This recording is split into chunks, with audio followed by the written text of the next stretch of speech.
2026 നിയമസഭാ തെരഞ്ഞെടുപ്പ് ഏറ്റവും പ്രധാനപ്പെട്ട ഒരു തെരഞ്ഞെടുപ്പാണ്. 10 വർഷത്തിന് ശേഷം 2 തവണകൾക്ക് ശേഷം ഇടതുപക്ഷത്തിന് തറ പറ്റിക്കാൻ ഐക്യജനാധിപത്യ മുന്നണി ഏറ്റവും സർവ്വസന്നാഹങ്ങളും ഉപയോഗിച്ച് കളത്തിലിറങ്ങുന്ന ഒരു തെരഞ്ഞെടുപ്പ്. കൃത്യമായ ഒരു രാഷ്ട്രീയ പോരാട്ടം തന്നെ കേരളത്തിലുണ്ടാകും. അതേപോലെ തന്നെ രാജ്യം ഭരിക്കുന്ന BJP വലിയ പ്രതീക്ഷയോടുകൂടി തെരഞ്ഞെടുപ്പ് രംഗത്തേക്ക് കടന്നുവരുന്ന ഒരു തെരഞ്ഞെടുപ്പായിരിക്കും. പല മണ്ഡലങ്ങളിലും കേരളത്തിലെ ഏകദേശം 30ഓളം മണ്ഡലങ്ങളിൽ കടുത്ത ത്രികോണ മത്സരത്തിന് കളമൊരുക്കുമെന്ന് BJP ആവർത്തിച്ചവകാശപ്പെടുന്നു.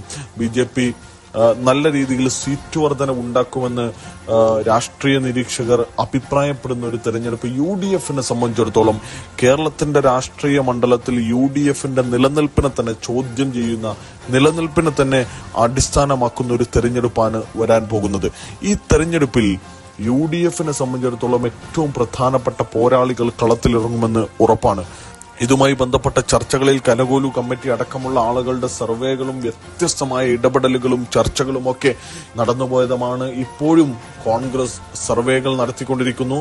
വ്യത്യസ്തമായ വാർത്തകൾ പ്രകാരം പല മണ്ഡലങ്ങളും പിടിച്ചെടുക്കാൻ യുവ സ്ഥാനാർത്ഥികളെ കോൺഗ്രസ് കളത്തിലിറക്കുമെന്ന വാർത്തകൾ വന്നുകൊണ്ടിരിക്കുന്നു. യൂത്ത് കോൺഗ്രസിന്റെ സംസ്ഥാന കമ്മിറ്റിയിലെ പല ഭാരവാഹികൾ, അതേപോലെ കോൺഗ്രസിന്റെ വക്താക്കൾ, യൂത്ത് കോൺഗ്രസിന്റെ ജില്ലാ കമ്മിറ്റി അംഗങ്ങൾ, KSUവിലെ പ്രധാനികളായ ആളുകൾ, അങ്ങനെയുള്ള ആളുകളെല്ലാം മത്സരത്തിന് ഇടതുപക്ഷത്തിന്റെ കയ്യിലുള്ള സീറ്റുകൾ തിരിച്ചുപിടിക്കാൻ ജനസമ്മതരായ യുവ നേതാക്കളെ കോൺഗ്രസ് കളത്തിലിറക്കുമെന്ന വാർത്തകൾ പുറത്തു വന്നുകൊണ്ടിരിക്കുന്ന സാഹചര്യത്തിൽ മുസ്ലിം ലീഗിൽ നിന്ന് കനത്ത പിന്തുണയുള്ള ഒരു തീരുമാനം പുറത്തു വന്നുകൊണ്ടിരിക്കുന്നു. MSFന്റെ സംസ്ഥാന പ്രസിഡന്റ് PK നവാസ് അടുത്ത തെരഞ്ഞെടുപ്പിൽ മത്സരിക്കുമെന്ന വാർത്തയാണ്. 2026 PK നവാസിന് സീറ്റ് നൽകിയേക്കുമെന്ന വാർത്തകളാണ് പുറത്തു വന്നുകൊണ്ടിരിക്കുന്നത്. ഒന്നുകിൽ താനൂർ നിയോജകമണ്ഡലം പിടിച്ചെടുക്കാൻ PK നവാസിന് സീറ്റ് നൽകിയേക്കാം. അല്ലാത്ത പക്ഷം വള്ളിക്കുന്ന് അടക്കമുള്ള മണ്ഡലങ്ങളിൽ PK നവാസിന്റെ പേര് പരിഗണിക്കുന്നുവെന്ന വാർത്തകളാണ് പുറത്തു വന്നുകൊണ്ടിരിക്കുന്നത്. മുസ്ലിം ലീഗിനെ സംബന്ധിച്ചിടത്തോളം ഇതൊരു ചരിത്രപരമായ തീരുമാനമാവും.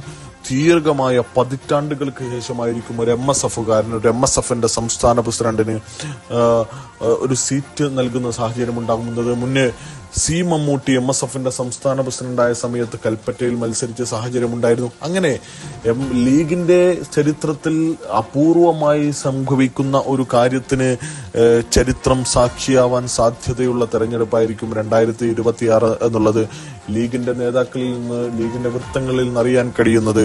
2026 നിയമസഭാ തെരഞ്ഞെടുപ്പിൽ മുസ്ലിം ലീഗിന്റെ മുന്നണി പോരാളിയായി PK നവാസ് മത്സരിക്കാനെത്തുമെന്ന വാർത്തകളാണ് പുറത്തു വന്നുകൊണ്ടിരിക്കുന്നത്.